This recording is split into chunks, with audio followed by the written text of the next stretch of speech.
Hi there, I'm Mattison Avenue.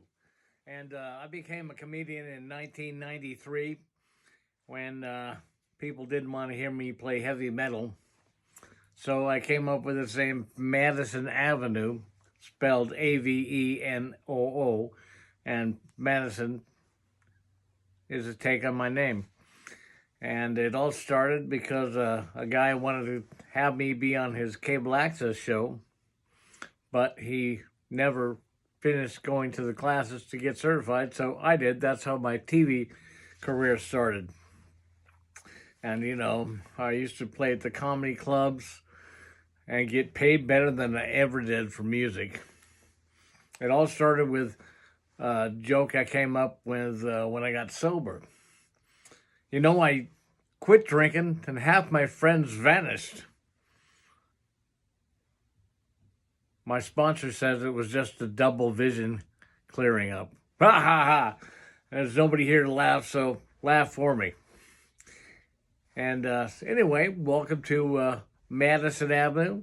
I did a show on cable TV for since 93 until about 2009. And then off and on, I was a big hit at work. I'd go play happy birthday parties and sing with a guitar or retirement parties. I was big on the retirement party circuit at Portland Community College. And anyway, this is one of my alter egos. And it really started with, I was married at the time. My ex-wife and her friend would sit around the house in 1991 and would watch the same Guns N' Roses videos over and over and over. And I was kind of a balding guy with long hair, and I worked at a coffee store. Anyway, I had a show to do, and I was just sick of that whole Guns N' Roses stuff. I like them now, but I decided I would go looking like a total geek. So I did a severe comb over, and I had this black and white stripe like Beetlejuice, a jacket. I wore that and these MC Hammer pants, the big harem pants. So I went to go do a gig like this and talk like, I was from Mattison Avenue. And I walked into the club with no guitar case, just my guitar over my shoulder on a strap. And I said, "Hi, guys. Matt can't make it. I'm going to be taking his place tonight. We'll do the same songs, the same set." These guys, I thought they were going to pass out from laughing. And we played at a club right behind the large venue in Portland, which was then called the Roseland Theater. And I knew everybody there from playing there quite a bit. And they were having a big reggae show. And so we played the set, and I'd stomp on the floor, 1, 2, 3, 4. Did the set just exactly like it. These guys were just dumbfounded. They didn't know what to think. I said, "Thank you, good night. I'm going across the street. I got a show across the street." I walk in and saw the guy at the back door, and he knew me. He knew me forever, but didn't recognize me. And I said, "Excuse me, sir. I'm supposed to be on stage in about 2 minutes. Can you point me to the right direction? Help me get on stage." He walked me up, up to the stage, and flashlight up on the stage. And they turned the house music off.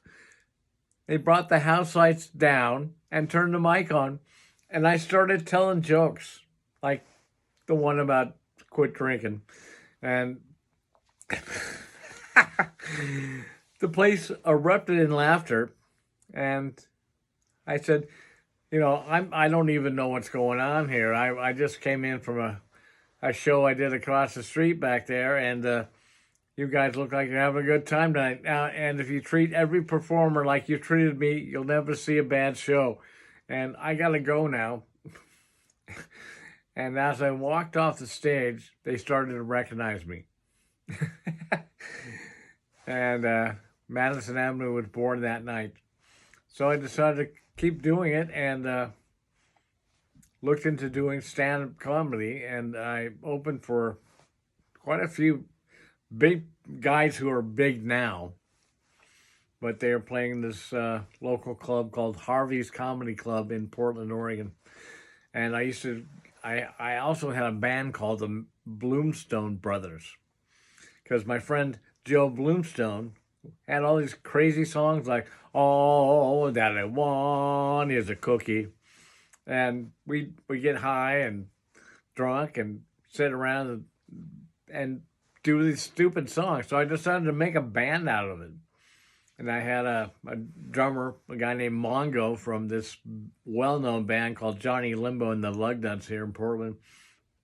And him on drums and Kip Doran on guitar. And I played bass at first. And we played on my TV show. We opened for the heavy metal band Exodus once. And another band, Fall from Grace. Exodus had Paul Bailoff in the band at the time. This was like 91. I was still married and making fun of my wife's taste in music. But, you know, I met my ex-wife coming off of Van Halen's Crew Bus in 1982 with a tube top and these giant boobs barely covering the giant orbs.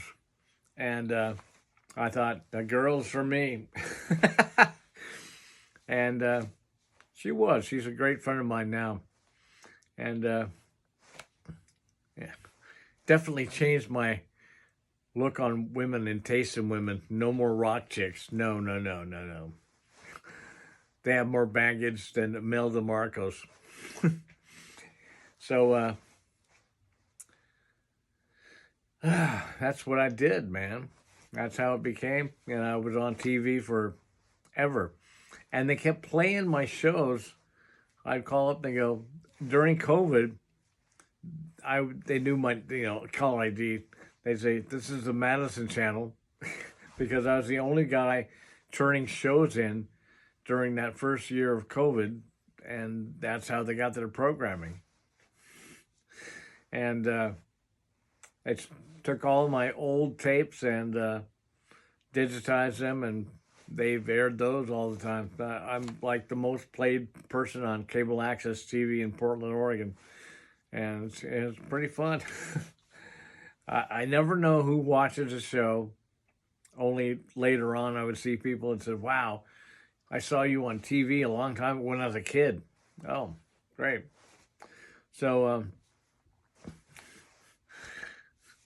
last night I heard on the news, which I don't watch the news much, but I was passing through the living room and the TV was on, and they found some cocaine at the White House. Go figure, it's Washington, D.C., right? Either that or somebody's trying to perk old Slow-Mo Joe up. Here, buddy, have a bump and wake up. They can find Osama bin Laden 20 years after the fact, but they can't figure out who sent us this cocaine. And how did they know it was cocaine? Did they try it? Probably. It's Washington, D.C. But crazy stuff, man. I invite you to watch my full show on YouTube, and I'll put a link down in the bio or in the video description. You can go there, and if you can't find my YouTube channel, it's on usmetal.com, and you can just go there, and there's a link to the YouTube channel. I also used to shoot a lot of touring bands that came through Portland, like Ronnie James Dio and Great White and Dokken and Armored Saint and Motorhead. And I shot them twice, and that was great. Let me play his bass. He handed me his bass in the dressing room when he found out who I was. And the drummer, Mickey D, knew our drummer. The drum tech was in a band with the guitar player on Dr. Mastermind. So that was a really good day for me. So I'm going to take off, but I will be back. Hopefully I'll do a live if I can figure out how to get, and if you know how to get the sound from my mixing board into my iPhone 12, let me know, please. My name is Mattison Avenue. In real life, it's Matt McCourt. And I look forward to talking to you later. And hello, Annabelle. And hello, Emily. And oh, yeah, at the YouTube channel, you got to go check out Spencil, the show that this 11-year-old kid does the animation, and he created the show, and he does the voice, and it's really great. I'll put a link to that also. So, I'm Mattison Avenue, and I'll see you later. Thanks for watching.